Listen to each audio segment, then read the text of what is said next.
Yang keluhan pundak kaku ini mulai kapan jenengan, Bu? Berapa bulan? Itu sudah lama sekali. Ada nek 6 bulan. 6 bulan? Iya, tapi kuat saya. 6 bulan ya. Diobati apa? Bisa dipijat-pijat atau gimana? Ya dipijat, terus masih tak minum obat remasil sama Remasil, obat-obat toko ya? ya.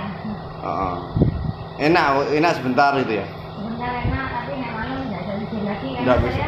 Ya itu pakai bantal sakit. Nggak pakai bantal sakit, tak miringin sakit, tetap sakit. Nah kalau ini sakit, langsung kepala saya. Tapi sekarang habis diterapi ini langsung enak ya? Enak, sini saya banyak masalah. Nyaman ya? Enak. Langsung enak ya?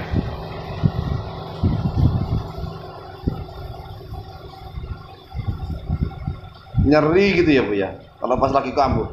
Kalau pas kampungnya tuh tidak bisa tidur saya, Dok. Nggak bisa tidur? Enggak. Oh iya. Mudah-mudahan nanti tidurnya sudah enak. Tapi jenengan kerjanya malam.